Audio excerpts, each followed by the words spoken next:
തിരക്കി മാമിനെ ഒന്ന് കാണാൻ വേണ്ടി കേറിയതാ. ഞാൻ ആഗോള സഞ്ചാരിയായി സഞ്ചാരം ചെയ്യുകയായിരുന്നു. ഹസ്ബൻഡ് വന്നിട്ട് മോന്റെ വീട്ടിൽ ബാംഗ്ലൂരിൽ കൊണ്ടുപോയി 2 ആഴ്ച അവിടെ. അത് കഴിഞ്ഞ് കേരളത്തിൽ ഒരു വീടുണ്ട് നമുക്ക്, അവിടെയാണ് ഇപ്പോഴ്. ഇനി ഇവിടുന്ന് ചെന്നൈക്ക് എത്തിയെങ്കിലേ ഒന്ന് കറക്റ്റ് ആവും. അതുവരെ ടെസ്റ്റും ബുക്കും ഒന്നും കയ്യിലില്ല, ക്ലാസ്സിൽ പോലും കയറാനും പറ്റുന്നില്ല.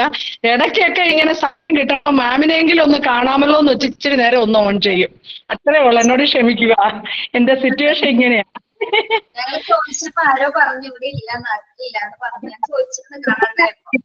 ഇപ്പൊ ഞാൻ കേരളത്തിൽ നിങ്ങളോടൊപ്പം എത്തിയിട്ടുണ്ട്.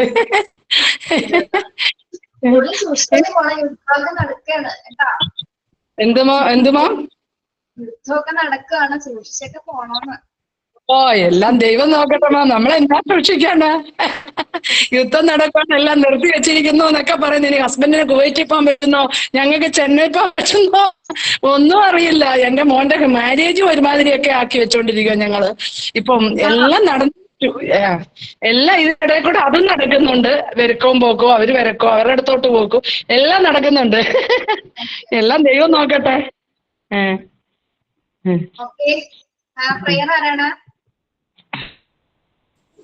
പ്രയർ ഞാനാണ് മാം.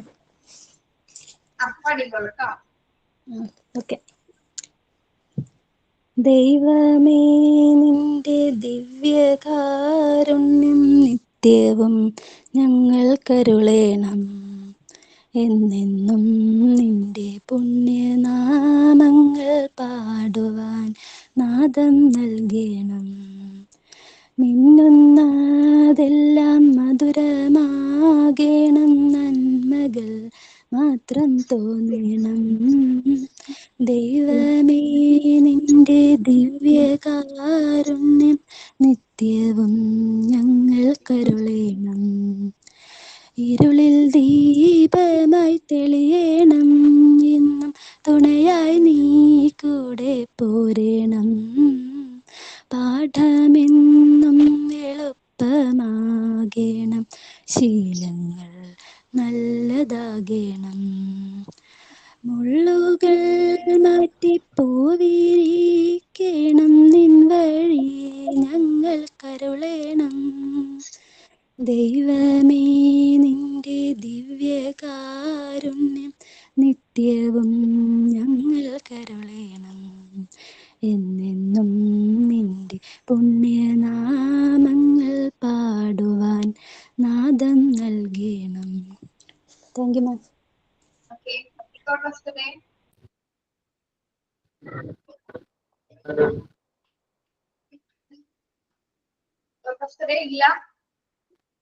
മാം ഞാനാണ്. Teaching is the greatest act of optimism. Colin Wilcox. Okay, very good. Then sign in.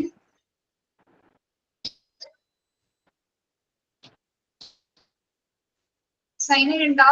അല്ലെങ്കിൽ നമുക്ക് ക്ലാസ് തുടങ്ങാം. പറയട്ടെ. Good morning ma'am. APJ Abdul കലാമിന്റെ ഒരു 5 തത്വങ്ങളാണ് പറയുന്നത്. നിങ്ങളുടെ ആശയങ്ങൾ മറ്റൊരാളുമായി പങ്കുവെക്കരുത്. 2, നിങ്ങളുടെ ഭൂതകാല തെറ്റുകൾ മറ്റുള്ളവരോട് വെളിപ്പെടുത്തരുത്. 3, നിങ്ങളുടെ കാഴ്ചപ്പാടുകൾ മറ്റൊരാളുമായി പങ്കുവെക്കരുത്. 4, പ്രോത്സാഹനം പ്രതീക്ഷിച്ച് പുരോഗതി വെളിപ്പെടുത്തരുത്. 5, നിങ്ങളുടെ ബന്ധങ്ങളെക്കുറിച്ച് മറ്റുള്ളവരോട് വെളിപ്പെടുത്തരുത്. Thank you ma'am. Bye Harishma from Ernakulam. Thank you. Thank you, Karishma. Very good morning to all. Yes, നമ്മള് കണ്ടതുപോലെ അല്ലെ, കഴിഞ്ഞ ഫ്രൈഡേ ഉണ്ടായിരുന്നോ?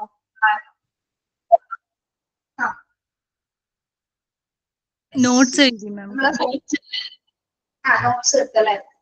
ഏതായിരുന്നു സൈക്കോളജിന്റെ നോട്ട്സ് കംപ്ലീറ്റ് ചെയ്തില്ലേ അത്? എഴുതിയിട്ടുണ്ടായിരുന്നു മാം.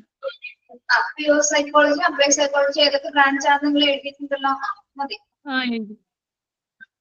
യെസ്, നമ്മൾ 2 പാരഗ്രാഫ്സ് പറഞ്ഞിരുന്നു അബൌട്ട് സൈക്കോളജിയില്. ഇനി third paragraph എടുത്തിട്ടില്ലല്ലോ?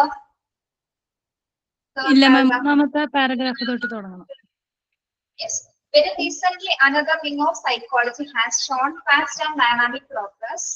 which is developmental psychology or lifespan psychology. It deals with changes in behavior and cognitive process over the lifespan. നിങ്ങൾ ജനറൽ സൈക്കോളജി അല്ലെങ്കിൽ ഡെവലപ്മെന്റൽ സൈക്കോളജി എന്താണെന്ന് നിങ്ങൾ പഠിച്ചിട്ടുണ്ട്. ആ ബ്രാഞ്ചസ് പറഞ്ഞ സമയത്ത് നമ്മൾ പറഞ്ഞിട്ടുണ്ട് കേട്ടോ. അപ്പൊ very recent another wing of psychology has Sean fast dynamic. അതായത് റീസെന്റ് നമ്മൾ മറ്റൊരു സൈക്കോളജിക്കൽ വിഭാഗം കൂടി വന്നിട്ടുണ്ട്. ഏതാണ്? ഈയിടെയാണ് റീസെന്റ് ആയിട്ട് വന്നതാണ്. അതായത് ഏതാണ്?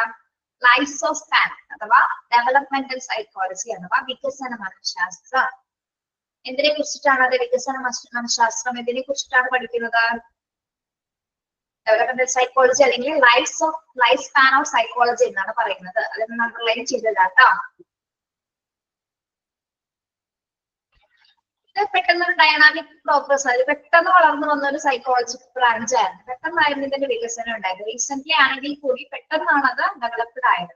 എന്തിനെ കുറിച്ചിട്ടാണ് ഈ പഠനത്തിൽ പറയുന്നത്? It deals with changes in behaviour and cognitive process over the life span. അപ്പോ ഡെവലപ്മെന്റൽ സൈക്കോളജി എന്തിനെ കുറിച്ചിട്ടാണ് നമ്മൾ പഠിക്കുന്നത്? It deals with changes in behaviour. എന്താണ് changes in behaviour? Changes in behaviour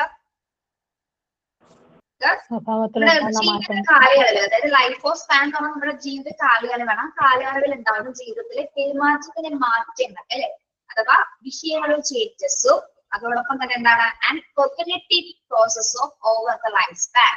what is cognitive process? എന്താണ്? അതായത് ഒരാളുടെ ബിഹേവിയറിൽ ഉണ്ടാവുന്ന മാറ്റങ്ങളും വൈജ്ഞാനികമായിട്ടുണ്ടാകുന്നത് കോഗ്നിറ്റീവ് പ്രോസസ്സിൽ ഉണ്ടാവുന്ന മാറ്റങ്ങളെ കുറിച്ചിട്ടുള്ള ഒരു പഠനമാണ് എന്ത്?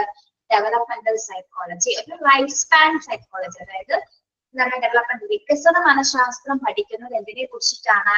Changes in the behaviour. It deals with the changes in the behaviour and cognitive process over the life span. Okay, അതായത് ജീവിത കാലയളവിൽ ഉണ്ടാകുന്ന പെരുമാറ്റത്തിനെയും അതേപോലെ തന്നെ വൈജ്ഞാന മേഖലയിൽ ഉണ്ടാകുന്ന പ്രോസസ്സിനെയും കുറിച്ചിട്ടുള്ള ഒരു പഠനമാണ് ഡെവലപ്മെന്റൽ സൈക്കോളജി. അണ്ടർലൈൻ ചെയ്യാട്ടോ. മനസ്സിലായോ? അത്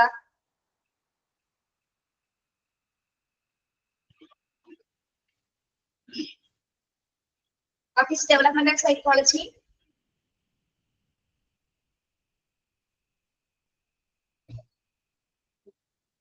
What is developmental psychology?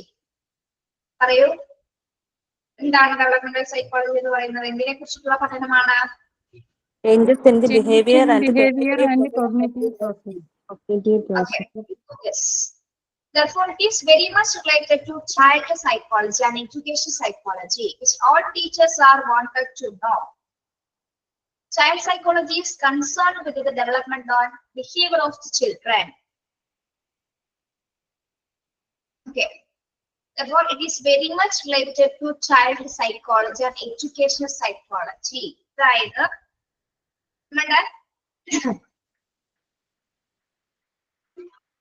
Sorry.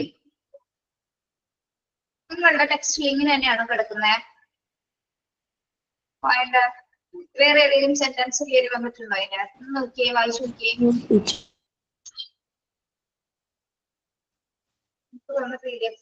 കയ്യിലുള്ള നോട്ടില് വേറെ പോയിന്റ്സ് വന്നിട്ടുണ്ട്. പേജ് നമ്പർ ഒന്ന് പറഞ്ഞു കൊടുക്കാമോ? 57 ആണോ?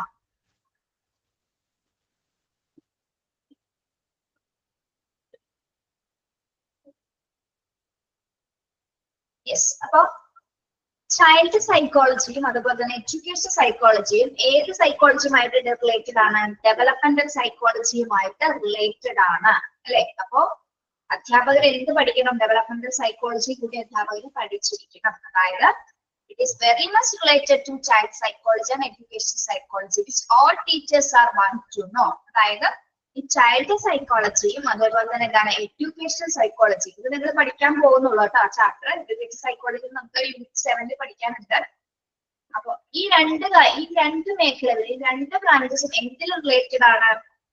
ഡെവലപ്മെന്റൽ സൈക്കോളജിയുമായിട്ട് റിലേറ്റഡ് ആണ്. അപ്പൊ ഡെവലപ്മെന്റൽ സൈക്കോളജിയിൽ നമ്മൾ എന്താ പഠിക്കുന്നത്? ബിഹേവിയർ ഉണ്ടാവുന്ന ചേഞ്ചസും കോഗ്നിറ്റീവ് പ്രോസസ്സിലെ ചേഞ്ചസും ആണ് നമ്മൾ ഡെവലപ്മെന്റൽ സൈക്കോളജിയിൽ പഠിക്കുന്നത്. റിലേറ്റഡ് ടു ചൈൽഡ് സൈക്കോളജി എന്ന് പറയുന്നത് എന്താണ്? ചൈൽഡ് സൈക്കോളജി എന്ന് പറയുന്നത് എന്താ? കുട്ടികളുടെ ബിഹേവിയറിനെ കുറിച്ചിട്ട് അല്ലെ? ചൈൽഡ് ആൻഡ് ഹിസ് ബിഹേവിയർ എന്നാണ് അത് പഠിക്കുന്നത്. യെസ്, അതേപോലെ തന്നെ എഡ്യൂക്കേഷൻ സൈക്കോളജി എന്താണ് പഠിക്കുന്നത്? വിദ്യാഭ്യാസ സാഹചര്യത്തിൽ കുട്ടികളുടെ പെരുമാറ്റം എങ്ങനെയാണ് എന്നുള്ളതാണ് എന്ത് എഡ്യൂക്കേഷൻ സൈക്കോളജിയിൽ നമ്മൾ പഠിക്കുന്നത്. അപ്പൊ ഇതെല്ലാം അങ്ങോട്ടും ഇങ്ങോട്ടും എന്താണ് ഇന്റർ റിലേറ്റഡ് ആണ്. ഓക്കെ, അപ്പോൾ ഒരു അധ്യാപകരെ സംബന്ധിച്ചിടത്തോളം നമ്മൾ എന്തെല്ലാം അറിഞ്ഞിരിക്കണം? സൈക്കോളജിയുടെ എല്ലാ ഭാഗങ്ങളും അറിഞ്ഞിരിക്കണം. പക്ഷെ ഏറ്റവും കൂടുതൽ നിങ്ങൾ അധ്യാപകർ അറിഞ്ഞിരിക്കേണ്ട ഭാഗങ്ങളാണ് ഇത്. ഒന്ന് ഡെവലപ്മെന്റൽ സൈക്കോളജി എന്താണ്, ചൈൽഡ് സൈക്കോളജി എന്താണ്, എഡ്യൂക്കേഷൻ സൈക്കോളജി എന്താണ്. എങ്കിൽ മാത്രമേ ഒരു അധ്യാപകർക്ക് തന്റെ കുട്ടി എന്താണ്, എങ്ങനെയാണ് അവനെ പഠിപ്പിക്കേണ്ടത്, എന്താണ് ഒരു സ്റ്റുഡന്റ് എന്ന്, എങ്ങനെയാണ് ഒരു ക്ലാസ് മുറിയിലെ കുട്ടികളെ ക്യാച്ച് ചെയ്യേണ്ടത് എന്നൊക്കെ പഠിക്കണമെങ്കിൽ നമുക്ക് എന്തറിഞ്ഞിരിക്കണം? സൈക്കോളജി. അതില് സൈക്കോളജി തന്നെ പല രീതിയിൽ ചൈൽഡ്, എഡ്യൂക്കേഷൻ ആൻഡ് ഡെവലപ്മെന്റ്, അങ്ങനെ പല രീതിയിൽ എന്ത് വരുന്നുണ്ട്? ബ്രാഞ്ചസ് വരുന്നുണ്ട്. ഓക്കെ, നമ്മുടെ കുട്ടികളുടെ മനസ്സറിഞ്ഞിരിക്കണം. അല്ലാതെ ഒരു കുട്ടിയെ പോയിട്ട് എഴുതാ പഠിക്കണ എഴുതുക എന്നൊക്കെ പറയുന്നത് ഒരു കാര്യമില്ല. കുട്ടി വില്ലിങ് ആണെന്ന് നമ്മൾ അറിയണം, അല്ലെ? ആ ഇരിക്കുന്ന നമ്മുടെ ക്ലാസ്സിൽ നമ്മുടെ മുന്നിൽ ഇരിക്കുന്ന കുട്ടിയെ പഠിക്കാൻ തയ്യാറാണോ? അവൻ നിങ്ങളൊരു കാര്യം മനസ്സിലാക്കണം. നമ്മളൊരു തിയറി പഠിക്കുമ്പോൾ പറയുന്നുണ്ട്, ഒരു കുട്ടി റെഡി ആയിരിക്കുന്ന സമയത്ത് മാത്രമേ ആ കുട്ടിയെ പഠിപ്പിക്കാൻ പാടുള്ളൂ. അതായത് പഠിക്കാൻ ഇഷ്ടപ്പെടുന്ന ഒരു സമയം, അതായത് കുഞ്ഞ് റെഡിയാണ് പഠിക്കാനായിട്ട്, അല്ലെങ്കിൽ നോളജ് അക്യൂർ ആയി കുഞ്ഞ് റെഡി ആയിരിക്കുന്ന ഒരു സമയമുണ്ട്. ആ സമയത്തെ കുട്ടിയെ പഠിപ്പിക്കാൻ പാടുള്ളൂ. നമ്മുടെ ട്രയൽ ആൻഡ് ഇയർ തിയറി, അതായത് നമ്മുടെ കുറെ തിയറീസ് പഠിക്കാനുണ്ട്. നമ്മൾ അതിലൊരു ഭാഗത്ത് വരുന്ന തിയറിയാണിത്. കുട്ടി വില്ലിങ് ആയിരിക്കുന്ന സമയത്ത് മാത്രമേ കുട്ടിയെ പഠിക്കൂ. അപ്പൊ കുട്ടി വില്ലിങ് ആണെന്ന് ഒരു അധ്യാപകൻ എങ്ങനെ തിരിച്ചറിയും? നമ്മള് ഇതിനാണ് എന്ത് പഠിക്കുന്നത്? നമ്മള് സൈക്കോളജി പഠിക്കുന്നത്. ഓക്കെ, മനസ്സിലായോ? അല്ലാതെ ഒരു കുട്ടിയെ അറിയാതെ തന്റെ മുന്നിലിരിക്കുന്ന കുഞ്ഞ് എന്താണ് നമ്മള് ഒരു പണിഷ്മെന്റ് എന്ന പോലെ നമുക്ക് ഒരിക്കലും ഒരു കുട്ടിയെ ഒരു പാഠഭാഗങ്ങളോ ഒരു ആക്ടിവിറ്റീസോ ചെയ്യിപ്പിക്കാനായിട്ട് സാധിക്കില്ല. അവർ വില്ലിങ് ആയിരിക്കണം, അവർ ഇൻട്രസ്റ്റഡ് ആയിരിക്കണം. കുട്ടികളുടെ ഇൻട്രസ്റ്റ് അനുസരിച്ചിട്ട് നമ്മളുടെ സബ്ജക്റ്റിലേക്ക് കുട്ടികളെ കൊണ്ടുവരാനായിട്ട് നമുക്ക് സാധിക്കണം. ഓക്കെ, അത് ചിലപ്പോൾ ഒരു ടീച്ചർ ക്ലാസ്സിൽ കയറുന്നു വരുമ്പോൾ തന്നെ നമുക്ക് പഠിപ്പിക്കാൻ പറ്റിയെന്ന് വരില്ല. എങ്ങനെയാണ് നമ്മൾ അതിലേക്ക് ആ ട്രാക്കിലേക്ക് കൊണ്ടുവരണം, അല്ലെ? അവരോട് സംസാരിച്ച് അവരുടെ വിശേഷങ്ങളൊക്കെ ചോദിച്ച് പല വഴിയിലൂടെ നമ്മൾ കടന്നു പോയി അവരോട് കുറച്ചു നേരം ഇന്ററാക്ട് ചെയ്യുന്നു, അല്ലെ? ക്ലാസ് തുടങ്ങുന്ന കുട്ടിയോട് ഒന്ന് ഇന്ററാക്ട് ചെയ്യുന്നതിന് വേണ്ടിയിട്ടാണ്, അവരുടെ ക്ലാസ് മുറിയിലേക്ക് ഒന്ന് വരാൻ വേണ്ടിയിട്ടാണ്. പക്ഷെ കുട്ടികളുടെ മനസ്സെന്ന് പറഞ്ഞാൽ നമ്മളുടെ മനസ്സ് പോലും എന്താണ് ഒരു സ്ഥലത്ത് ഇരിക്കുന്നതല്ല. അപ്പൊ കുട്ടികൾ എന്ന് പറഞ്ഞാൽ എന്താണ് പല രീതിയിൽ ചിന്തിച്ച് പല രീതിയിലുള്ള ഒരു മൈൻഡായിരിക്കുന്ന ആ കുട്ടികളെ ഒരു ആക്ടിവിറ്റിയിലേക്ക് കൊണ്ടുവരാനായിട്ട് ഒരു അധ്യാപകരെ സംബന്ധിച്ചിടത്തോളം നമ്മൾ ഇന്ററാക്ട് ചെയ്യും, കുട്ടികളായിട്ട് ഇന്ററാക്ട് ചെയ്യുന്നത് നമ്മൾ ആ ആക്ടിവിറ്റിയിലേക്ക് അവരെ കടത്തിക്കൊണ്ടുവന്നിട്ട് മാത്രമേ നമുക്ക് ചെയ്യാൻ പറ്റുള്ളൂ. അല്ലാതെ കയറി വരുമ്പോൾ തന്നെ ഒരു ആക്ടിവിറ്റി അങ്ങോട്ട് എഴുതിയാണ് അവര് ചെയ്യും. ഇപ്പൊ തന്നെ എനിക്ക് കാണുന്നത് പറഞ്ഞാൽ എന്താണ്, കുഞ്ഞുങ്ങളെ ചെയ്യോ? ഇല്ല, അവരൊക്കെ അല്ല, അവരതിലേക്ക് വന്നിട്ടില്ല ചെയ്യാനായിട്ട്. അപ്പൊ അങ്ങനെ ചെയ്യുന്ന അധ്യാപകരുണ്ട്. കാരണം കുട്ടികളെ അറിയാതെ, നമ്മുടെ മുന്നിലിരിക്കുന്ന കുഞ്ഞിനെ അറിയാതെ നമ്മൾ ഒരിക്കലും അവരെ പഠിപ്പിക്കരുത്. കുട്ടിയാണ് അറിയേണ്ടത്. നിങ്ങൾ എഡ്യൂക്കേഷൻ സൈക്കോളജി പഠിക്കുന്ന സമയത്ത് 5 കണ്ടന്റ്സ് പഠിക്കും. എഡ്യൂക്കേഷന്റെ 5 കണ്ടന്റ്സ് എന്തൊക്കെയാണ് നിങ്ങൾ പഠിക്കുക, അപ്പൊ നമുക്ക് മനസ്സിലാവും എന്താണെന്നുള്ളത് കേട്ടോ. ഓക്കെ, അപ്പൊ അതിനൊക്കെ വേണ്ടിയിട്ടാണ് നമ്മൾ എന്തിനാണ് സൈക്കോളജി പഠിക്കുന്നത്. Okay, child psychology is very important. ഒരു കുഞ്ഞ് എന്താണ്, എങ്ങനെയാണ് അവൻ ചിന്തിക്കുന്നത്, എപ്പോഴാണ് അവൻ റിയാക്ട് ചെയ്യുന്നത്, എങ്ങനെ അവൻ ചിന്തിക്കും, എങ്ങനെ എന്നോടൊക്കെ സംസാരിക്കും എന്നൊക്കെ നമുക്ക് പറയാൻ പറ്റും. നമ്മൾക്ക് ചൈൽഡ് സൈക്കോളജി പഠിച്ചു കഴിയുമ്പോൾ നമ്മളത് മനസ്സിലാക്കിയത്. ഇവൻ നിങ്ങളുടെ ക്ലാസ്സിലെ കുട്ടി വേണ്ട, നിങ്ങളുടെ കുട്ടികൾ, സ്വന്തം കുട്ടികളിൽ പോലും നിങ്ങൾക്ക് അപ്ലൈ ചെയ്യാൻ പറ്റും. ഓക്കെ, ചൈൽഡ് സൈക്കോളജി പഠിച്ചു കഴിഞ്ഞാൽ നിങ്ങളുടെ കുട്ടികൾ എനിക്ക് ചിന്തിക്കുന്നു, എന്ത് പ്രവർത്തിക്കുന്നു നിങ്ങൾക്ക് കൃത്യമായിട്ട് അറിയാൻ പറ്റും. പക്ഷെ ഇത് പഠിക്കേണ്ടത് പോലെ പഠിക്കണം. ഓക്കെ, പലർക്ക് പറഞ്ഞ കാര്യങ്ങൾ എന്തെങ്കിലും മനസ്സിലായോ നിങ്ങൾക്ക്?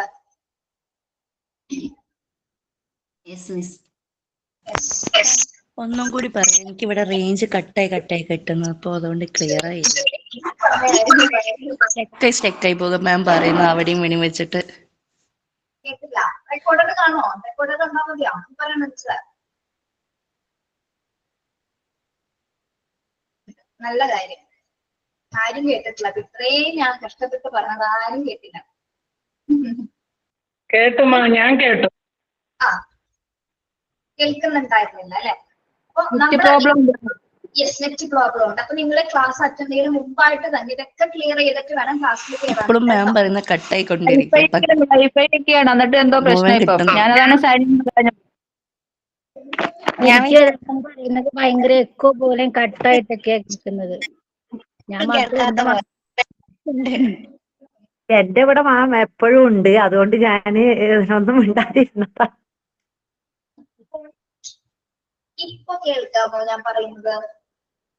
കേൾക്കാം മിസ്, എനിക്ക് എപ്പോഴും കേൾക്കായിരുന്നു. കേക്കാം ഇപ്പൊ കേക്കാം.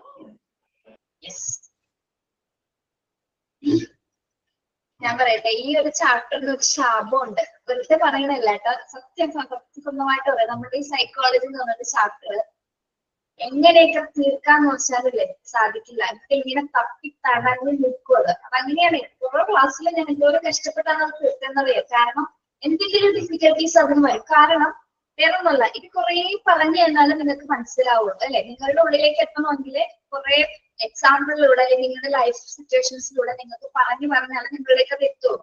പിന്നെ എന്തെങ്കിലും സംശയമൊക്കെ ചോദിക്കുന്നതിന്റെ ഇടയിൽ അത് അവിടെ നിന്ന് പോകും, അല്ലെങ്കിൽ നമ്മൾ ഈ സബ്ജക്റ്റിലോട്ട് കയറി വേറെ സബ്ജക്റ്റിലോട്ടൊക്കെ പോകും. അങ്ങനെയാണ് ഇതിന്റെ ഈ സബ്ജക്റ്റിന്റെ പ്രത്യേകത അതാണ്. അപ്പൊ ഈ ചാപ്റ്ററിന്റെ ശാപമാണത്. ഇത് തീരില്ല, എങ്ങനെ നോക്കിയാൽ ഇത് എപ്പോ തുടങ്ങിയതാണെന്ന് അറിയാലോ നിങ്ങൾക്ക്. ഇത് തീരില്ല, എന്ത് ചെയ്യുമെന്ന് എനിക്കറിയില്ല.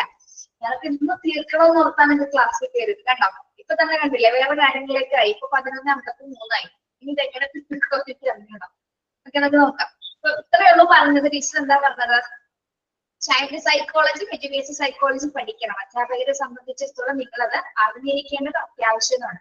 കാരണം നമ്മുടെ മുന്നിലിരിക്കുന്ന കുട്ടികളെ അറിയണമെങ്കിൽ നമ്മളെ ഇത് കൃത്യമായിട്ട് പഠിച്ചിരിക്കണം. അതിന്റെ കുട്ടിയെ അറിയാതെ നമുക്ക് ഒരു കാര്യവും നടക്കില്ല. ക്ലാസ് മുറിയിൽ ഇരിക്കുന്ന കുട്ടികൾ എന്താണ്, അവർ എന്ത് ചിന്തിക്കുന്നു, എങ്ങനെ പ്രവർത്തിക്കണമെന്ന് ക്ലാസ് അധ്യാപികർക്ക് അറിയാൻ സാധിക്കണം. എങ്കിൽ മാത്രമേ നമുക്ക് ആ ക്ലാസ്സിന് മുന്നോട്ട് കൊണ്ടുപോകാനായിട്ട് സാധിക്കുള്ളൂ. ഓക്കെ, വെറുതെ നമുക്ക് ക്ലാസ്സിൽ പോയിരുന്ന് വായിക്കാം. How I wonder what you ആണ് നമ്മൾ പറഞ്ഞു കൊടുക്കും. കുട്ടികൾ അത് അവിടെ വെറുതെ കേട്ടു. എന്തെങ്കിലും അവിടെ ഇന്ററാക്ഷൻസ് നടക്കുന്നുണ്ടോ? കുട്ടി വല്ലതും പഠിച്ചിട്ടുണ്ടോ? ടീച്ചർ എന്തോ വന്ന് പാടി, കുട്ടികൾ അത് കേട്ടു, വെല്ലടിച്ച് ടീച്ചർ പോയി. ഇതാണ് ഒരു ക്ലാസ്? ഒരിക്കലല്ല. കട്ടായി പോണോ? ശ്രുതി റേഞ്ച് ഉള്ളോട്ട് നിൽക്കുക. മാം ഇവിടെ വൈഫൈ ആണ്, അപ്പൊ ഞാനത് നോക്കുന്നത് ഇവിടുത്തെ വൈഫൈക്ക് കംപ്ലൈന്റ് ആണോ അല്ലെ മാമിന്റെ കംപ്ലൈന്റ് ആണോ നോക്കിയാ ഞാൻ. ഇവിടെ എന്തായാലും കംപ്ലൈന്റ് വരില്ല. കാരണം നമ്മൾ ഓൾ സെക്ടർ ആയിട്ടാണ് വെച്ചിരിക്കുന്നത്. ഇനി നമ്മുടെ നിന്നായിരിക്കും എന്തെങ്കിലും വരുന്നത് കേട്ടോ. ഇനി കട്ടായി പോകുന്നെങ്കിൽ റെക്കോർഡ് കണ്ടാൽ മതി. ശരി കേട്ടോ, സമാധാനിക്കും കേട്ടോ.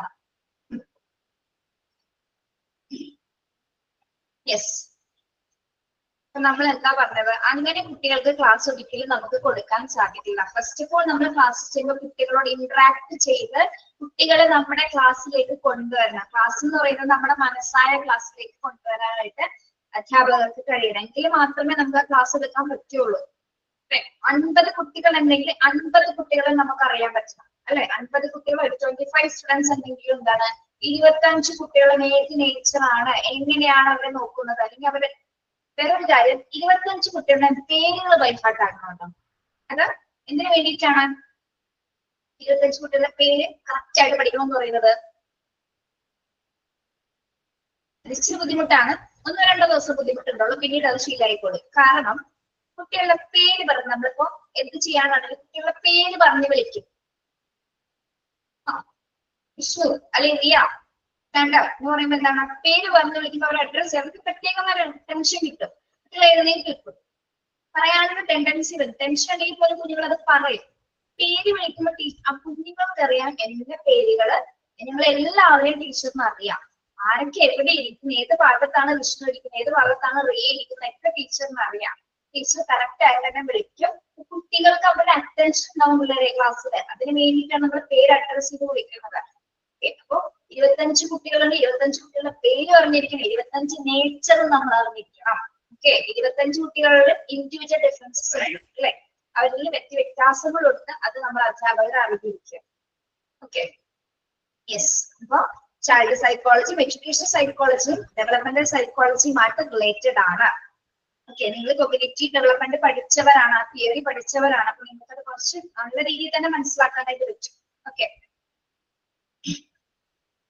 ഇനി this wing of psychology differentiates children from adults and deals with their behavior and development from a practical systematic point of view. This wing of psychology differentiates children from adults and deals with their behavior and development from a particular systematic point of view. എന്താ അവിടെ സൂചിപ്പിക്കുന്നത്? Sentence ഒന്ന് വായിച്ചു നോക്കിയേ. പറഞ്ഞ sentence ഒന്ന് വായിച്ചു നോക്കൂ. നിങ്ങൾക്ക് എന്താണ് മനസ്സിലായത്?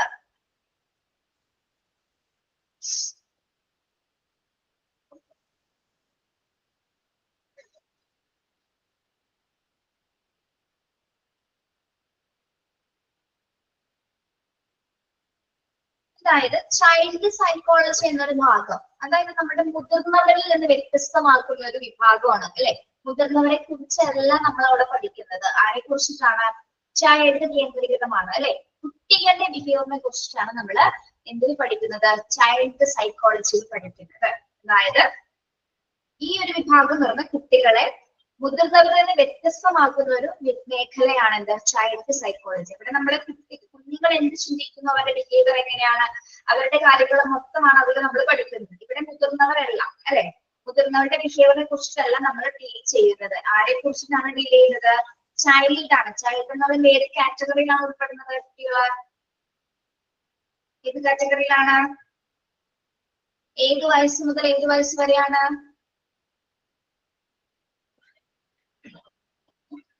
വട്ടിയൊക്കെ എടുക്കേണ്ട സമയമായിട്ടുണ്ട്. ആ 5x. 3 വയസ്സ് തുടങ്ങിയാണല്ലേ? ആണല്ലേ? ആണല്ലേ? ആണോ? എനിക്ക് ചേച്ചി വടിയുടെ ആവശ്യം വരുന്നുണ്ടല്ലോ. മാം എന്താ മാം ചോദിച്ചു?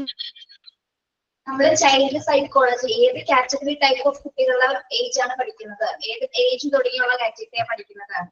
കോഗ്നിറ്റീവ് സൈക്കോളജിയിൽ നമ്മള് തിയറി സ്റ്റാർട്ട് ചെയ്തത് ഏത് ഏജിൽ നിന്നാണ് പിള്ളേരെ? 0 to 3 വയസ്സിൽ പറയാം. 0 to 6 years. 7, 8 വരെ നമുക്ക് 11 വരെ നമുക്ക് പറയാം. 0 to 11 വരെ നമുക്ക് പറയാം കേട്ടോ. നമ്മളെ തിയറിയിൽ അങ്ങനെയാണ് പഠിച്ചത് അല്ലെ. 0 to 2 years, 2 to 7 years and 7 to 11 years അങ്ങനെയല്ലേ പഠിച്ചത്. തിയറി ഒക്കെ മറന്ന് വന്നിരിക്കുകയാണ് എല്ലാവരും. എനിക്ക് ഓർമ്മയുണ്ട് മാം. എനിക്ക് ഓർമ്മയുണ്ട് മാം. ഓക്കെ. അപ്പൊ ചൈൽഡ് സൈക്കോളജിയിൽ നമ്മൾ അഡൽട്സിന്റെ ബിഹേവിയർ അല്ല പഠിക്കുന്നത്, മറിച്ച് എന്താണ്? മുതിർന്നവരുടെ ബിഹേവിയർ അല്ല, കുട്ടികളുടെ ബിഹേവിയറിനെ കുറിച്ചിട്ടാണ് നമ്മളവിടെ സിസ്റ്റമാറ്റിക് ആയിട്ട് നമ്മൾ പഠിക്കേണ്ടത്. ഓക്കെ. അപ്പൊ വളരെ സിസ്റ്റമാറ്റിക് പോയിന്റ് ഓഫ് വ്യൂവിലാണ് നമ്മൾ കുട്ടികളുടെ ചൈൽഡ് സൈക്കോളജി എന്ന പഠനം വ്യത്യസ്തമായിട്ടാണ് അല്ലെ വളരെ സിസ്റ്റമാറ്റിക് ആയിട്ട് പഠിക്കേണ്ടത്. കാരണം കുട്ടികൾ എന്ന് പറയുന്നത് ഏറ്റവും നമ്മള് ബേസിക് ആണ്. നമ്മുടെ കയ്യിലുള്ള കുട്ടികൾ എന്ന് പറഞ്ഞാൽ അവർക്ക് ബേസിക് ഫൗണ്ടേഷൻ കൊടുക്കുന്ന ടീച്ചേഴ്സ് ആണ് ശരിക്കും മോണ്ടിസോറി ടീച്ചേഴ്സ് എന്ന് പറയുന്നത്. കാരണം വലുതായി കഴിഞ്ഞാൽ പിന്നെ കുട്ടികൾ അവരുടേതായ ഒരു ഇൻഡിവിജ്വൽ പേഴ്സണാലിറ്റിയിൽ മാറും. പക്ഷെ ആ ഇൻഡിവിജ്വൽ പേഴ്സണാലിറ്റി കിട്ടണമെങ്കിൽ, സ്വന്തമായിട്ട് വ്യക്തിത്വം കിട്ടണതിന് ആദ്യം എന്താണ്? ആ ഒരു ബേസിക്സ് ഫൗണ്ടേഷൻ കൊടുക്കുന്നത് നമ്മൾ ടീച്ചേഴ്സ് ആണ്. നിങ്ങൾ ടീച്ചേഴ്സ് ആണ്. അതായത് ഈ കാറ്റഗറി ഏജസ് വരുന്ന കുട്ടികൾ നിങ്ങളുടെ കയ്യിലാണ് വരുന്നത് അല്ലെ. നിങ്ങളിൽ നിന്നാണ് ഒരു ബേസിക് ആയിട്ടുള്ള ഫൗണ്ടേഷൻ കുട്ടികൾക്ക് കിട്ടുന്നത്. ഓക്കെ. അപ്പൊ അതൊരിക്കലും മറന്നു പോയിട്ട് അത് പ്രാക്ടിക്കൽ ആയിട്ട് കുട്ടികളിലേക്ക് അപ്ലൈ ചെയ്യുമ്പോഴാണ്. അപ്പൊ പ്രാക്ടിക്കൽ ആയിട്ട് നമ്മൾ പഠിച്ച ചൈൽഡ് സൈക്കോളജിയുടെ മെത്തേഡ്സുകൾ നമുക്ക് കുട്ടികൾ അപ്ലൈ ചെയ്യാൻ സാധിക്കണം. കുട്ടികളെ അറിയാനായിട്ട് നിങ്ങൾ ടീച്ചേഴ്സിന് സാധിക്കണം. എങ്കിൽ മാത്രമേ അതിനെ പ്രാക്ടിക്കലായി എന്ന് നമുക്ക് പറയാൻ പറ്റൂ. ചൈൽഡ് സൈക്കോളജി പഠിച്ചിട്ട് പ്രാക്ടിക്കലി നമ്മൾ കുട്ടികളെ മനസ്സിലാക്കി എന്ന് നമുക്ക് പറയാൻ സാധിക്കും. ഇനി ഇവിടെ HR ഷഫീർ പറയുന്നത്. HR ഷഫീർ എന്ന് പറഞ്ഞ അദ്ദേഹത്തിന്റെ പോയിന്റ് ഓഫ് വ്യൂ, അദ്ദേഹം ഒരു തിയറിസ്റ്റ് ആണ്. അദ്ദേഹം നമ്മുടെ കുട്ടികളുടെ ബിഹേവിയറിനെ കുറിച്ചിട്ട് ചെറിയൊരു പോയിന്റ് അവിടെ പറയുന്നുണ്ട്. എന്താണ്? HR Shafir has defined as the scientific study of children's behavior and development. അദ്ദേഹം എന്താ പറയുന്നത്? ചൈൽഡ് സൈക്കോളജി അദ്ദേഹം മറ്റൊരു രീതിയിൽ ഡിഫൈൻ ചെയ്തിരിക്കുകയാണ്. എങ്ങനെയാണ് പറയുന്നത്? ചൈൽഡ് സൈക്കോളജി എന്ന് പറഞ്ഞാൽ എന്തിനെ കുറിച്ചുള്ള പഠനമാണെന്നാണ് അദ്ദേഹം അഭിപ്രായപ്പെടുന്നത്. പറഞ്ഞേ.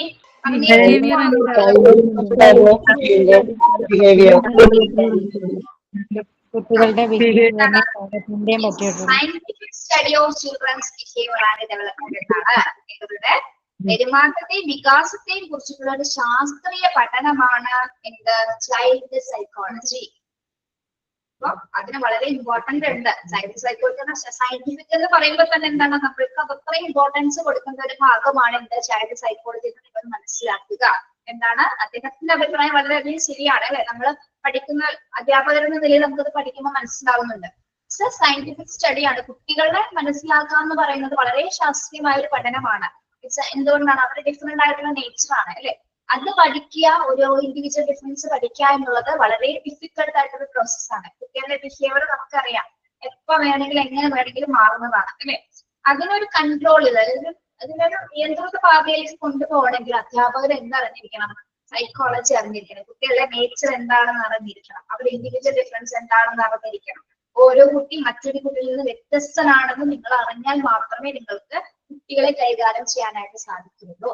ഓക്കെ, അപ്പൊ എന്താണ് ചൈൽഡ് സൈക്കോളജി? എന്താണ് ഈ ഡെഫിനിഷൻ തന്നെ നിങ്ങൾ പഠിച്ചു വെച്ചോളൂ. എന്താണ് child psychology? Scientific study of children's behaviour and development.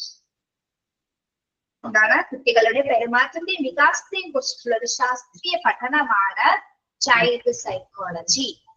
അപ്പൊ കുട്ടികളുടെ പെരുമാറ്റം മാത്രമല്ല, ഓരോ ക്ലാസ് കഴിയുമ്പോൾ എന്താണ് കുട്ടികൾ ഡെവലപ്മെന്റ്സ് നടക്കുന്നുണ്ട്. നമ്മൾ ഫസ്റ്റ് പഠിച്ചു അല്ലെ, ചൈൽഡ് ഡെവലപ്മെന്റ് ചാപ്റ്ററിൽ പഠിച്ചിട്ടുണ്ട്. ഓരോ ഘട്ടം കഴിയുമ്പോൾ കുട്ടികളില് ശാരീരികമായിട്ടും മാനസികമായിട്ടും എന്തുണ്ടാവുന്നുണ്ട്? വികസനം സംഭവിക്കുന്നുണ്ട്. അതും നമ്മൾ അധ്യാപകർക്ക് അറിയാൻ സാധിക്കണം അല്ലെ.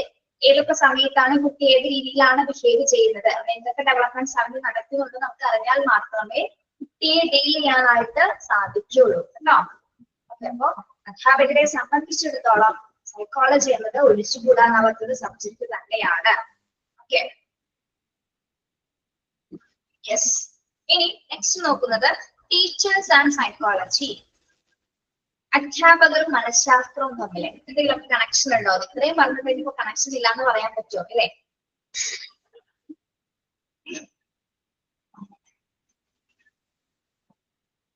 Yes. Education is simple term is the modification of behavior in children in controlled environments. എന്താണ് പറയുന്നത്? Education is simple things. നമ്മൾ വിദ്യാഭ്യാസത്തിന് ഒരു ചെറിയ രീതിയിൽ വിശദീകരിക്കുകയാണെങ്കിൽ, സിമ്പിൾ ആയിട്ട് പറയുകയാണെങ്കിൽ എന്താണ്? The modification of behavior of children in a controlled environment. എന്താണ് നിങ്ങൾക്ക് മനസ്സിലായത്? എഡ്യൂക്കേഷനെ ഒന്നുകൂടി ശ്രദ്ധിക്കുക. Education in simple terms is the modification of behavior of the children in a controlled environment. Controlled environment. അതായത് നിയന്ത്രിത പരിസ്ഥിതിയിൽ കുട്ടികളുടെ ബിഹേവിയറിനെ കൺട്രോൾ ചെയ്യുക അല്ലെങ്കിൽ മോഡിഫൈ ചെയ്യുന്ന ഒരു സംവിധാനമാണ് എഡ്യൂക്കേഷൻ എന്ന് പറയുന്നത്. എന്താണ്? കുട്ടികളുടെ ബിഹേവിയറിന്, അതായത് ഒരു കൺട്രോൾഡ് എൻവയോൺമെന്റ് ആണ് എഡ്യൂക്കേഷൻ എന്ന് പറഞ്ഞത് അല്ലെ. നമുക്ക് നിയന്ത്രണങ്ങളുണ്ട്. സ്കൂളിൽ നിയന്ത്രണങ്ങളില്ല. നമ്മള് സ്കൂൾ എന്ന് പറയുന്നത് എന്താണ് ശരിക്കും? സ്കൂൾ എന്താണ്? ഒരു സെറ്റിങ്സ് ആണ്, എഡ്യൂക്കേഷൻ സെറ്റിങ്സ് ആണ്, ഒരു വിദ്യാഭ്യാസ ആ ഒരു സാഹചര്യം സിറ്റുവേഷൻ ആണ് ശരിക്കും പറഞ്ഞാൽ. അവിടെ ഓർമ്മ എന്താണ്? അതൊരു ശരിക്കും പറഞ്ഞ ഒരു സർക്കിളാണ്. കുട്ടികളുടെ ബിഹേവിയർ അവിടെ എന്താണ് കൺട്രോൾ ചെയ്തിരിക്കുന്നത്. നമ്മള് കുഞ്ഞുങ്ങളെ വീട്ടിൽ കാണിക്കുന്ന ബിഹേവിയർ ആണോ വന്ന് അവിടെ കാണിക്കുന്നത്?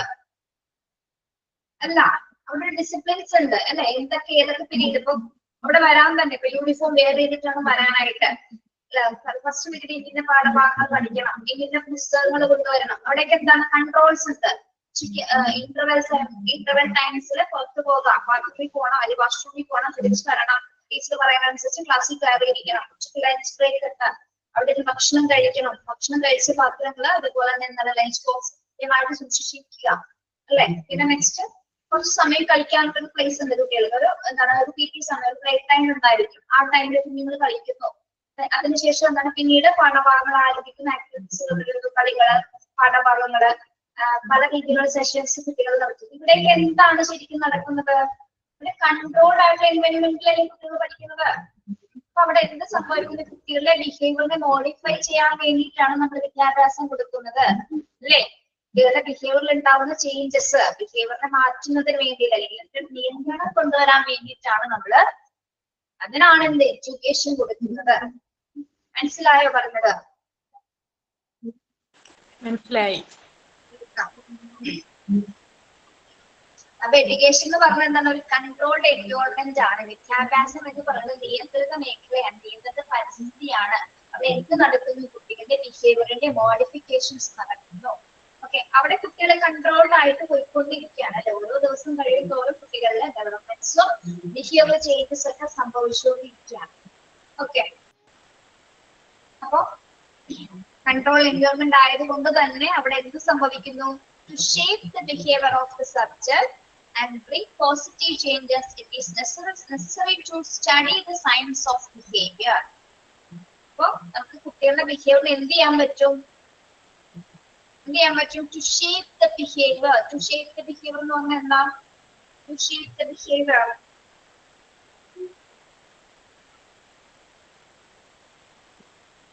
പെരുമാറ്റത്തിൽ മാറ്റം വരുത്താനായിട്ട്. Shape the behavior of the subject and bring positive changes. അത് പഠിക്കുന്ന ചാപ്റ്ററിൽ പഠിക്കുന്ന സബ്ജക്ട്സിൽ നമുക്ക് എന്താണ് എന്തെങ്കിലും തരത്തിലുള്ള മാറ്റങ്ങൾ മോൾഡ് ചെയ്യാനായിട്ട് സാധിക്കണം. പോസിറ്റീവ് ആയിട്ടുള്ള ചേഞ്ചസ് ആയിരിക്കും. ഒരിക്കലും നെഗറ്റീവ് ആയിട്ടുള്ള ഇമ്പാക്ട് കുട്ടികൾക്ക് നമ്മൾ ഒരിക്കലും കൊടുക്കാൻ പാടില്ല അല്ലെ. ഇൻ കേസ് നമ്മൾ കൊടുക്കുന്ന ആക്ടിവിറ്റി ആയിക്കോട്ടെ, നമ്മൾ നോക്കുന്ന നോട്ടം ആയിക്കോട്ടെ, നമ്മൾ പറയുന്ന ഒരു വാക്കുകൾ ആയിക്കോട്ടെ, ഒരിക്കലും നെഗറ്റീവ് ആയിട്ടുള്ള ഒരു ഇമ്പാക്ട് ഒരിക്കലും കുട്ടികൾക്ക് കൊടുക്കരുത്. പഠിക്കുന്ന സബ്ജക്റ്റിലായാൽ പോലും എന്താണ് പോസിറ്റീവ് ചേഞ്ചസ് ആയിരിക്കണം. ഈ പറയുന്ന സബ്ജക്ട് പറയുന്ന കാര്യങ്ങൾ എന്തായിക്കോട്ടെ അതിന് നമ്മൾ ഒരിക്കലും ബാഡ് തിങ്സ് കൊണ്ടുവരരുത്. എന്താണ് അവർക്ക് മനസ്സിലാവണം പറയുന്ന കാര്യങ്ങളെല്ലാം പോസിറ്റീവ്നെസ് ഉണ്ടെന്ന് നിങ്ങൾക്ക് മനസ്സിലാവണം. Okay, it is necessary to study the science of behaviour. അതോടൊപ്പം തന്നെ എന്താണ് പെരുമാറ്റ ശാസ്ത്രം പഠിക്കേണ്ടതും സയൻസ് ഓഫ് ബിഹേവിയർ എന്ന് പറയുന്നത് എന്താണ്? കുട്ടികളുടെ പെരുമാറ്റ ശാസ്ത്രം പഠിക്കേണ്ടത് എന്താണ്? വളരെയധികം അത്യാവശ്യമാണ് അല്ലെ. യെസ്,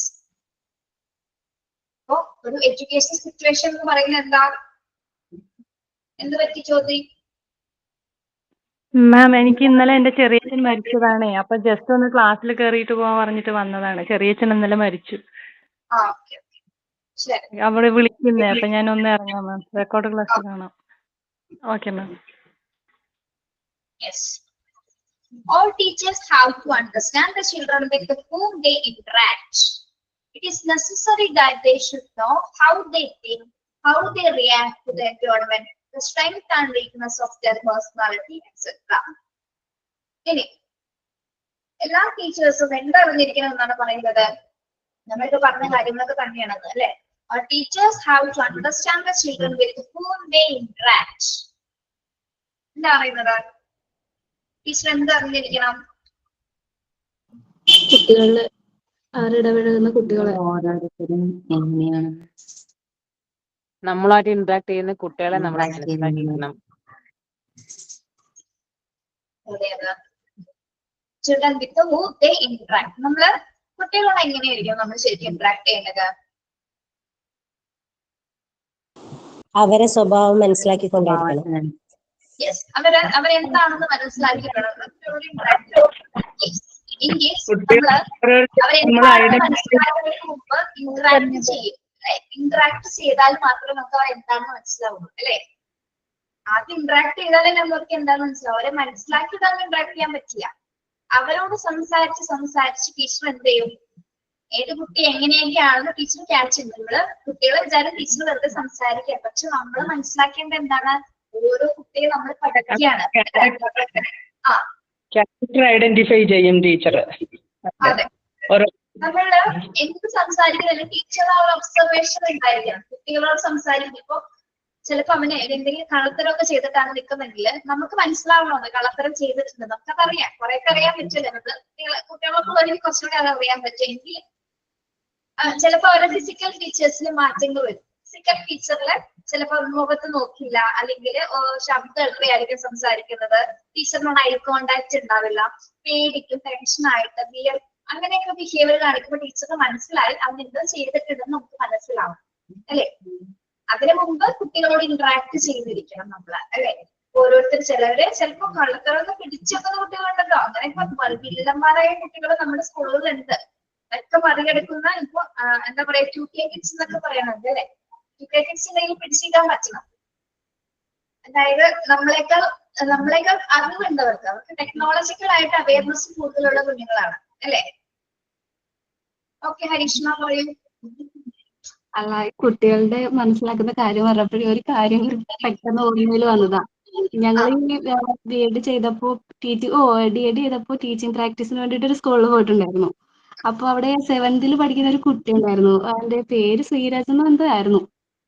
അപ്പോ ഈ കുട്ടി അങ്ങനെ ക്ലാസ്സിൽ അധികം മിണ്ടത്തൊന്നുമില്ല, പഠിക്കാനൊക്കെ കുറച്ച് ബാക്കിൽ പോയിരിക്കും. അപ്പൊ അവനെ ഞങ്ങൾ ഫ്രണ്ടിൽ പിടിച്ചിരുത്തൊക്കെ ചെയ്യായിരുന്നു. അപ്പൊ ഒരു ദിവസം ഇവൻ ഭയങ്കര ഹാപ്പി ആയിട്ട് വന്ന് ഫ്രണ്ടിൽ തന്നെ ഇരിക്കുക കേട്ടോ. അപ്പൊ ഞാൻ ചോദിച്ചു ഇത് എന്താ ഇന്ന് ഭയങ്കര ഹാപ്പി ആണല്ലോ, സാധാരണ അവനങ്ങനെ മിണ്ടാറില്ല. അപ്പൊ ഞാൻ ഇന്ന് എന്ത് പറ്റി, ഇന്ന് ഭയങ്കര ഹാപ്പി. അതേ മിസ്, ഇന്ന് എന്റെ അച്ഛൻ വരികയാണെന്ന് പറഞ്ഞു. അപ്പൊ ഞാൻ പറഞ്ഞു, ഓ അതിന്റെ സന്തോഷമാണോ നീ ഫ്രണ്ടിൽ വന്നിരിക്കുന്നത് എന്നൊക്കെ പറഞ്ഞു. ഞാൻ ചോദിച്ചു ചേട്ടാ അച്ഛൻ എവിടെയാ, അച്ഛൻ എവിടുന്നാ വരുന്നേന്ന് ചോദിച്ചു.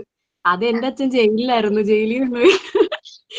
ഞാൻ ചോദിച്ചു അതിനാണോ നിനക്ക് ഇത്ര സന്തോഷം, എന്താ പറ്റിയ? പറഞ്ഞു എന്തോ അടിപ്രശ്നം എന്തോ ഉണ്ടായി, അടിപ്രശ്നം ഉണ്ടായിട്ട് എന്റെ അച്ഛൻ അതിലില്ല. ഈ ഉത്സവപ്പറമ്പിലെ അങ്ങനെ എന്തോ ആരോ അങ്ങനെ കള്ളം പറഞ്ഞു, അങ്ങനെ അച്ഛൻ 6 മാസമായിട്ട് ജയിലിൽ. അവിടുന്ന് വരുന്നതിന്റെ സന്തോഷം, നാളെ ടീച്ചർക്ക് മിഠായി ഒക്കെ കൊണ്ടുതരാം.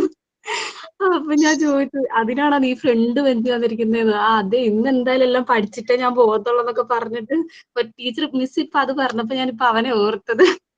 ഓക്കെ, അപ്പൊ നിങ്ങളുടെ മുന്നിലിരിക്കുന്ന കുട്ടികൾ എങ്ങനെ ഭാവം കാണിച്ചാൽ നിങ്ങൾക്ക് മനസ്സിലാക്കാൻ പറയാ അല്ലെ? ഏത് സിറ്റുവേഷൻസിൽ ഇരിക്കുന്നതാണോ ഇപ്പൊ ഹാപ്പി ആയിട്ടിരിക്കുന്നത് ഹരീഷ്മക്ക് മനസ്സിലായി അല്ലെ, എന്താണ് കാര്യം ഹരീഷ്മക്ക് ചോദിച്ചു തരാൻ പറ്റും. അതേപോലെ തന്നെ എല്ലാ കുട്ടികളും ഒരാളെ മാത്രം നമ്മൾ നോക്കുക, ഫ്രണ്ട് ബെഞ്ചിലിരിക്കുന്ന ഒരാളെ പോലും കോൺസെൻട്രേറ്റ് ചെയ്യരുത്. ബാക്കി എത്ര പേര് ക്ലാസ്സിലുണ്ടോ അവരെല്ലാവരും നിങ്ങൾക്ക് അറിയാൻ പറ്റണം.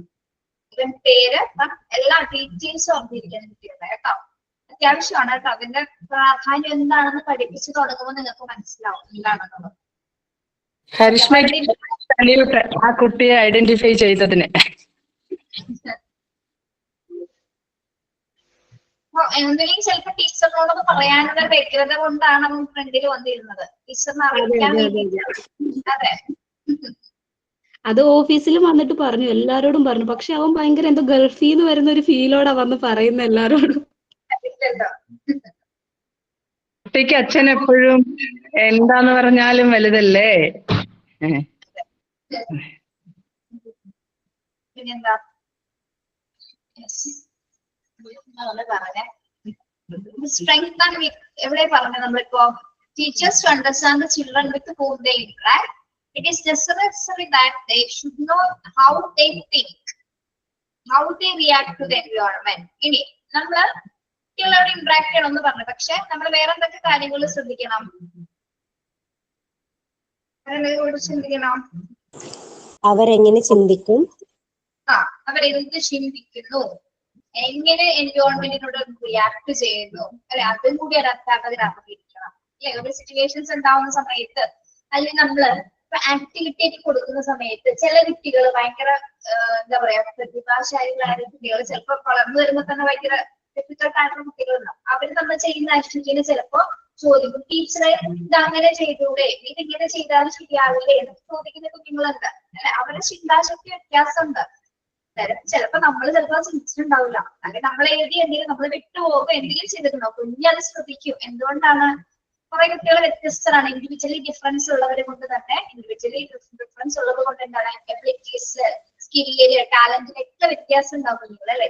ചില കുഞ്ഞുങ്ങൾ നമ്മൾക്ക് പറഞ്ഞു തരും, അവർ ചിന്തിക്കുന്ന വ്യത്യസ്തമായിട്ടായിരിക്കും. അപ്പൊ അവർ പറയും ടീച്ചറെ അങ്ങനെയല്ല ഇങ്ങനെയാണ്, അല്ലെങ്കിൽ ഇങ്ങനെ ചെയ്തുകൂടെ ടീച്ചറെ നമ്മളോട് ചോദിക്കും, അല്ലെങ്കിൽ എടുത്തുകൊണ്ട് കാണിച്ചു തരും, ഇതാണ് അത്, അതാണ് ഇതെന്ന് പറഞ്ഞു തരും.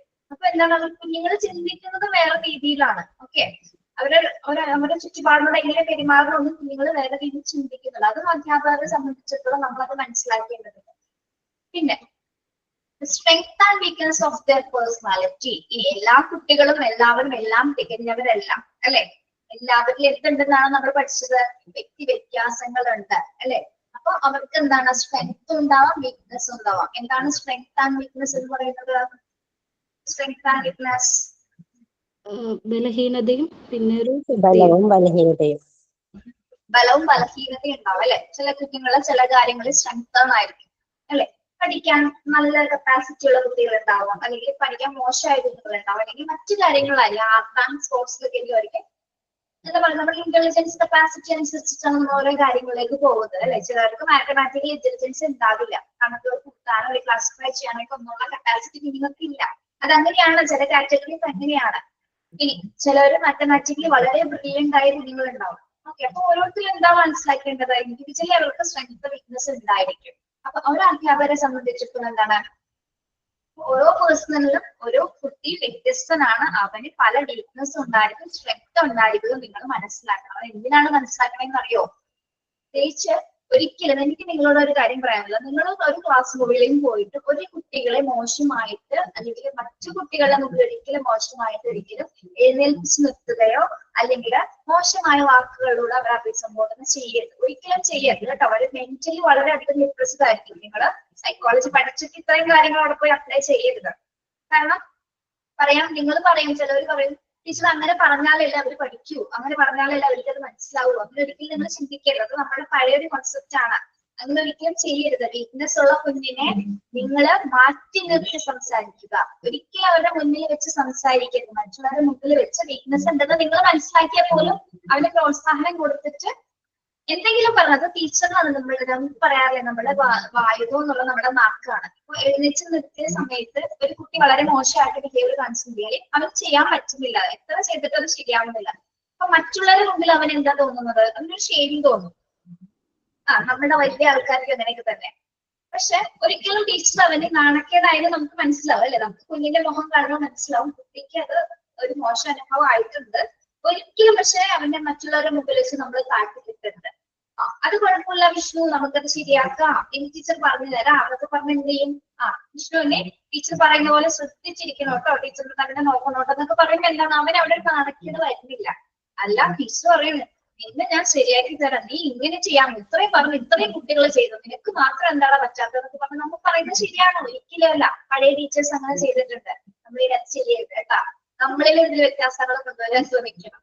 ഓക്കെ, അപ്പൊ അവരെ മാറ്റി നിർത്തിയിട്ട് ഞാനൊരു ടെസ്റ്റ് വായിച്ചതാ മാം. ഒരു കുട്ടി ക്ലാസ് റൂമിൽ വെച്ച് എന്തോ ടെക്സ്റ്റ് ബുക്കോ നോട്ട്ബുക്കോ മറ്റോ ഒരു കുട്ടിയുടെ മോഷ്ടിച്ചെടുത്ത്. അന്ന് കുഞ്ഞുങ്ങളാ, ആ കുട്ടിക്ക് അറിയില്ല. പക്ഷെ ടീച്ചർ അത് രഹസ്യമായി വിളിച്ചിട്ട് ആ കുഞ്ഞിനെ മറ്റാരും, ഒരു കുട്ടി പോലും ക്ലാസ്സിലെ കേൾക്കാതെ അതിന് ശാസന കൊടുത്തിട്ട് അത് തിരികെ കൊടുപ്പിച്ചു. പക്ഷെ കുറേ വർഷങ്ങൾ കഴിഞ്ഞ് ഈ കുട്ടി നല്ല ഒരു എംപ്ലോയറായി നല്ല ജോലിയായിട്ട് ടീച്ചറിനെ തേടി പിടിച്ച് സമ്മാനവുമായി ചെന്ന് ടീച്ചറിന് സമ്മാനം കൊടുത്തു. ഇപ്പൊ ടീച്ചർ ഈ കഥ മറന്നുപോയി.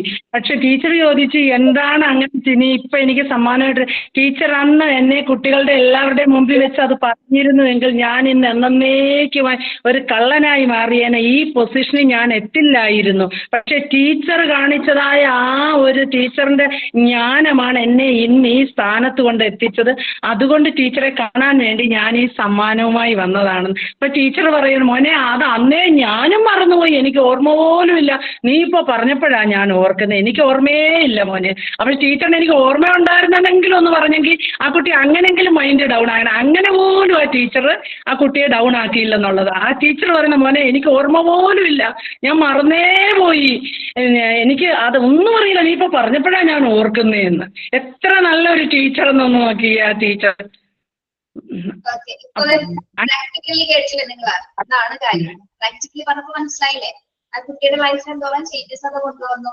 അപ്പൊ നമ്മൾ സ്ട്രെങ്തൻ ആയിട്ടുള്ള കാര്യങ്ങളാണ്, അവരുടെ ഏറ്റവും നല്ല പോയിന്റ്സ് ആണെങ്കിൽ നമുക്ക് അത് അപ്രീഷിയേറ്റ് ചെയ്യാൻ വളരെ സന്തോഷമുള്ളൂ. അപ്പൊ കുട്ടികൾക്ക് ഭയങ്കര സന്തോഷമാണ് നല്ല കാര്യങ്ങൾ നമ്മൾ അപ്രീഷിയേറ്റ് കൊടുക്കുന്നത്. ആ ഒരു മൊമെന്റിൽ ഉണ്ടാവുന്ന സന്തോഷം പക്ഷെ ഒരിക്കലും പറഞ്ഞറിയിക്കാൻ പറ്റില്ല. അവർക്ക് ഒരിക്കലും അത് മനസ്സിൽ നിന്നും പോവില്ല. പക്ഷെ സെയിം സിറ്റുവേഷൻ തന്നെ മോശമായ കാര്യത്തിന് നമ്മൾ വഴക്ക് പറഞ്ഞാലും, വഴക്കല്ല അല്ലെങ്കിൽ മോശമായ രീതിയിൽ കുട്ടികളോട് പെരുമാറിയാലും കുട്ടികളുടെ മനസ്സിൽ ഒരിക്കലും പോകില്ല. ഓക്കെ, അപ്പൊ അത് വളരെയധികം ശ്രദ്ധിക്കണം. അപ്പൊ ഓരോ കുട്ടികൾ എന്തെന്താ സ്ട്രെങ്ത് ആൻഡ് വീക്ക്നെസ് ഉള്ള പേഴ്സണാലിറ്റികളാണ് എന്നുള്ളത് അധ്യാപകർ മനസ്സിലാക്കണം. അതോടൊപ്പം തന്നെ എന്താണ് കുട്ടികൾ എങ്ങനെ ചിന്തിക്കുന്നു, എങ്ങനെ ചിന്തിക്കുന്നു, അവരുടെ എൻവയോൺമെന്റിനോട് എങ്ങനെ റിയാക്ട് ചെയ്യുന്നു എന്ന് കൂടി നമ്മളത് മനസ്സിലാക്കിയിരിക്കണം. Okay. At the same time, the teacher has to know that two individuals are not similar and they have several different aspects. Every individual is unique in nature. For teacher, ഈ ഒരു same ടൈമിൽ മനസ്സിലാക്കേണ്ട മറ്റൊരു കാര്യം എന്താണ്? To know that two individuals are not similar. രണ്ട് കുട്ടികൾ ഉണ്ടെങ്കിൽ അവരെ ഒരേപോലെയാണോ? രണ്ട് കുട്ടികളെ ക്ലാസ്സിൽ നിന്നിട്ട് 40 കുട്ടികളുടെ ക്ലാസ്സിൽ നിന്ന് 40 പേരും ഒരേപോലെയാണോ?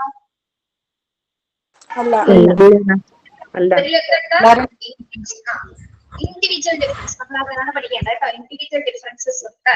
ഓക്കെ, അതായത് പല ആസ്പെക്ട്സ് ഇൻഡിവിജ്വൽ ഡിഫറൻസ് നമുക്ക് എങ്ങനെയൊക്കെ വരും? പലർക്ക് പല സ്കില്ലാണ്, പല ടാലന്റ് ആണ്. ഫിസിക്കലി വ്യത്യാസമുണ്ട്, മെന്റലി വ്യത്യാസമുണ്ട്. ഫിസിക്കൽ ഫീച്ചേഴ്സ് എന്ന് പറയുമ്പോൾ നമ്മൾ ഇൻഡിവിജ്വൽ ഡിഫറൻസ് നമ്മൾ ഷാർപ്പ് പഠിക്കുന്നുണ്ട്, അതിൽ ടീച്ചർ ആയിട്ട് പഠിക്കണം കേട്ടോ. നമ്മുടെ ട്വിൻസ് ആണെങ്കിൽ പോലും അവരിലെ വ്യത്യാസമുണ്ട് അല്ലേ? രണ്ടിരട്ട കുട്ടികൾ ഉണ്ടെങ്കിൽ അവരിൽ ഒരുപാട് വ്യത്യാസങ്ങളുണ്ട്. അവരുടെ ഒരേ നേഴ്സ് ആയിരിക്കില്ല, കാണാൻ ഒരുപോലെ ആണെങ്കിലും അവിടെയും വ്യത്യാസം ഉണ്ടാവും. ചിലപ്പോൾ ഒരു ചെവി കുറച്ച് വലിപ്പം ഉണ്ടാവും, ചെറിയ ചെവി ചെറുതായിരിക്കും. കണ്ണില് വ്യത്യാസം ഉണ്ടാവും, ചിലപ്പോൾ കറുത്ത നീലേ, ചിലരുടെ ഗോൾഡൻ കളർ ആവാം, അതിന് പൂച്ചക്കണ്ണ് അങ്ങനെയൊക്കെ പറയില്ലേ നമ്മളാ. പിന്നെ ഹെയർ വ്യത്യാസം ഉണ്ടാവാം, ഈവൻ മാനറിസം, ഇതൊക്കെ വ്യത്യാസം ഉണ്ട് നമുക്ക്. മാറ്റം സൂര്യാസ്തില്. Okay, yes. അപ്പൊ എന്താണ് ഇൻഡിവിജ്വൽ ഡിഫറൻസസ് അല്ലെ? ഒരു രണ്ട് കുട്ടികൾ നോക്കുകയാണെങ്കിൽ അവരെ ഒരിക്കലും ഒരുപോലെ അല്ല, അവരിലെ വ്യത്യാസങ്ങളുണ്ട്. ഇനി every individual is unique in nature എന്ന് പറഞ്ഞാൽ എന്താണ്? Every individual is unique in nature. പറയൂ, എന്താണ്? എല്ലാ ഇൻഡിവിജ്വൽസും യൂണിക് ആണെന്ന് പറയുന്നത് എന്താണ്? യൂണിക് വ്യത്യസ്തരാണ് ഓരോരുത്തരും. മേഡം ഐക്യം മേഡം. ഒരാൾ പറയും ഡിഫറെന്റ്. ഐക്യം മേഡം. ഐക്യം എന്നാണോ ഡിഫറൻസ് എന്നാണോ? വ്യത്യസ്തരാണ്, ഓരോരുത്തർക്കും അവരുടേതായ ക്യാരക്ടർ ഉണ്ട്. യെസ്, യൂണിക് ഇൻ നേച്ചർ എന്ന് പറയുന്നത് എന്താണ്? യൂണിക്. What is unique? ഒരേ സ്വഭാവം. അല്ല, ഒരു സ്വഭാവം ഒരാൾക്ക് അങ്ങനെ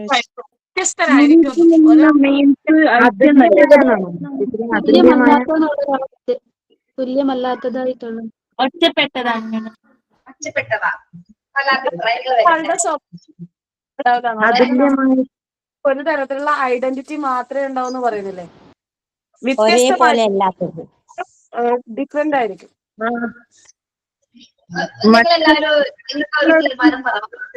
മറ്റുള്ളവരിൽ നിന്നും ആയിട്ട് വരുന്ന ഒരു ക്യാരക്ടർ അങ്ങനെ പറയാൻ പറ്റുമോ മാം? their own character. മോനിഷ പറഞ്ഞോ? their own character പറഞ്ഞാ സ്വന്തം സ്വഭാവം, ഓരോരുത്തർക്ക് അവരുടേതായ. എന്റെ സ്വഭാവമല്ല നിങ്ങൾക്ക്, നിങ്ങളുടെ സ്വഭാവമല്ല എനിക്ക്, വ്യത്യസ്തമായ സ്വഭാവം. അപ്പൊ നമ്മൾ തമ്മിൽ എന്താണ് വ്യത്യാസം?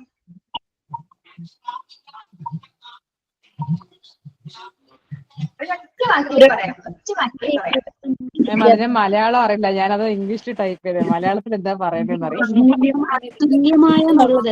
അതുല്യമായെന്നാണോ ടീച്ചറെ? അതുല്യമായ ഓരോ കുട്ടികൾക്കും അവരുടേതായ വ്യക്തിത്വം ഉണ്ട്, personality. Every individual is unique in nature. അപ്പൊ ഒന്ന് മനസ്സിലിട്ടൊന്ന് പറഞ്ഞു നോക്കി, അപ്പൊ തന്നെ കിട്ടും.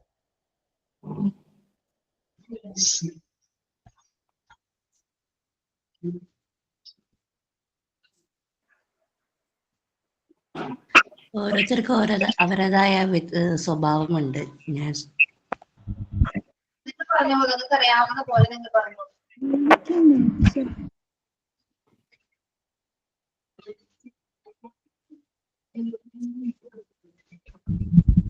ഓരോ കുട്ടിയും വേറെ ആരുമായിട്ട് സമാനതകളില്ലാത്തൊരു സ്വഭാവം. ഓരോ വ്യക്തിയും പ്രകൃതിയില് ഒരേപോലെയാണോ? അതുല്യനാണ്. അതുല്യമായിട്ടുള്ള അല്ലെ? അതിൽ എന്ന് പറയുമ്പോ എന്താണ് നമ്മൾ എന്താ മനസ്സിലാക്കേണ്ടത്? സമാനതകളില്ലാത്ത. സമാനതകൾ ഉണ്ടോ? ഇല്ലാത്ത.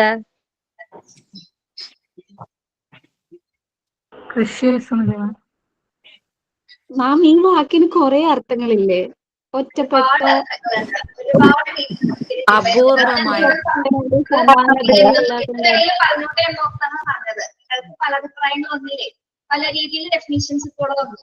സ്വഭാവമാണ്, പിന്നെ സമാനതകളാണ്, പല രീതിയിൽ പല കമന്റ്സ് നോക്കിയ കമന്റ്സ് എടുത്താൽ തന്നെ അറിയാം. അതിൽ നിന്ന് ഒരൊറ്റ അഭിപ്രായം മനസ്സിലാക്കുക, ഒരൊറ്റ മീനിങ്ങിൽ എന്താണെന്ന് മനസ്സിലാക്കി. എന്താണ് every individuals unique in nature? പ്രകൃതിയുടെ വരദാനമാണ്. പ്രകൃതിയിൽ അതുല്യമായ പ്രകൃതി യുണീക് ക്യാരക്ടർ വരുമ്പോ ആ സ്വഭാവം അവർക്ക് മാത്രമേ ഉണ്ടാവുള്ളൂ, മറ്റൊരാൾക്ക് വേറെ very good very good very good. ഓരോരുത്തരുടെ നേച്ചർ വ്യത്യസ്തമാണ്. നമ്മൾ ഇത്രയും നേരം പറഞ്ഞത് എന്താണ്? ഇൻഡിവിജ്വലി ഡിഫറൻസ് ഉണ്ടെന്ന് പറഞ്ഞില്ലേ എല്ലാവരിലും? ഓരോ വ്യക്തികളിലും വ്യക്തി വ്യത്യാസങ്ങളുണ്ട്, സമാനതകളില്ല അല്ലെ? സമാനതകൾ എന്തെങ്കിലും എന്താണ്? നമ്മൾ ഓരോ പേഴ്സണും ഒരാളിൽ നിന്ന് മറ്റൊരാളിൽ നിന്ന് വ്യത്യസ്തനാണ്. വ്യത്യസ്തമാക്കുന്ന കുറെ കാര്യങ്ങളാണ് നമ്മൾ പറഞ്ഞത്. എന്തൊക്കെയാണ്? ഫിസിക്കൽ ഫീച്ചറിൽ വ്യത്യാസം ഉണ്ടാവാം, മെന്റൽ ഫീച്ചേഴ്സ് വ്യത്യാസം ഉണ്ടാവാം, സ്കിൽസ്, എബിലിറ്റീസ്, ടാലന്റ്, കപ്പാസിറ്റി എല്ലാത്തിലും, ഈവൻ തിങ്കിങ്ങിൽ പോലും നമുക്ക് വ്യത്യാസങ്ങൾ ഉണ്ടാവാം. ഓക്കെ, അപ്പൊ അതുകൊണ്ട് തന്നെ മനുഷ്യർ ഒരാളിൽ നിന്ന് മറ്റൊരാളിൽ നിന്ന് വ്യത്യസ്തനാണ്. ഇൻഡിവിജ്വൽ ഡിഫറൻസ് നമ്മൾ ചാപ്റ്റർ പഠിക്കാനുണ്ട്. ക്ലാസ് 10th ചാപ്റ്റർ ആണ്. അതിൽ കംപ്ലീറ്റ് ആയിട്ട് നമ്മൾ പഠിക്കും എന്തൊക്കെയാണ് കേട്ടോ. ഓക്കെ, സമയത്ത് കണ്ടോ ഈ ചാപ്റ്റർ തീരില്ല വരെ ഇങ്ങനെ ഒരു മലയാണ്.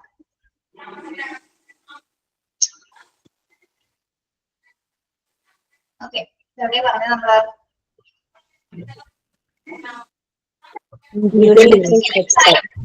Yes, at the same time, when the individuals come together, the nature of their behavior changes.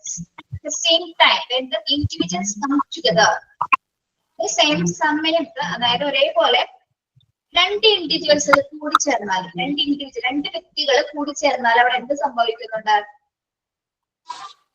അവരുടെ സ്വഭാവത്തിൽ മാറ്റം സംഭവിക്കുന്നുണ്ട്. കോമൺ ആയിട്ടുള്ള കുറെ മാറ്റങ്ങൾ സംഭവിക്കുന്നുണ്ട്.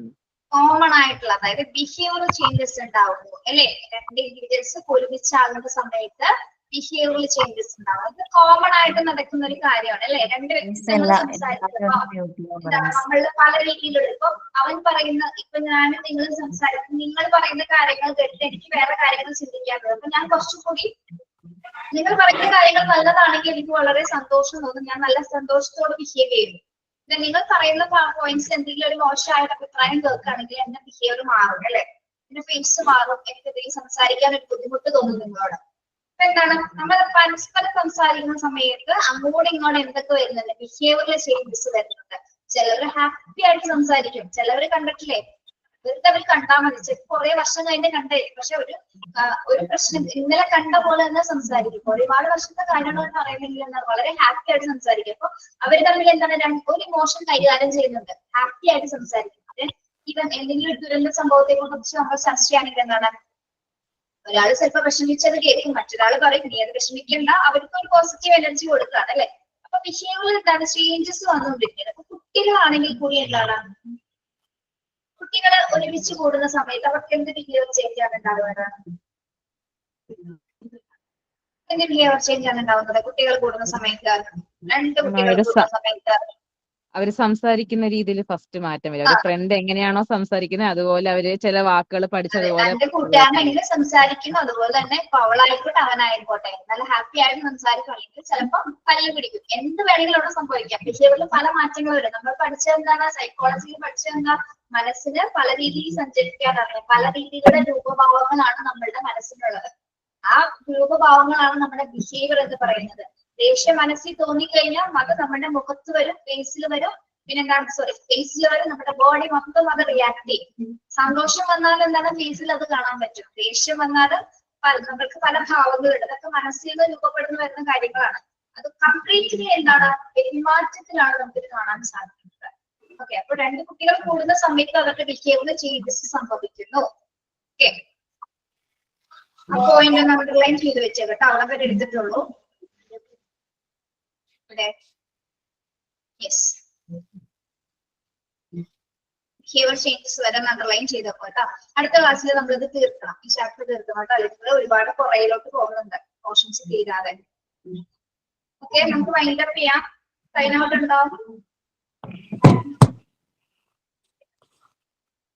സൈൻ ഔട്ട് ഉണ്ടോ? ഇല്ല ഇല്ല ഇല്ലെന്നാണെങ്കിൽ നമുക്ക് ക്ലാസ് ക്ലോസ് ചെയ്യാം കേട്ടോ.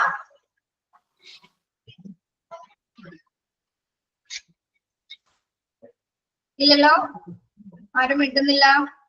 സൈൻ ഔട്ട് ആരും പ്രിപ്പയർ ആയിട്ടില്ലെങ്കിൽ വേണ്ട, കുഴപ്പമില്ല, ക്ലാസ് വൈൻഡ് അപ്പ് ചെയ്യാം.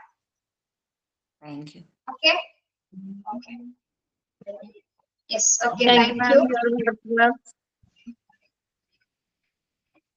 പേര് തന്നിരുന്നവരാരും ചെയ്തില്ലല്ലോ. കുഴപ്പമില്ല, അതിന് സമയമില്ല കേട്ടോ. സാരില്ല. Thank you Thank you so much. Have a nice day.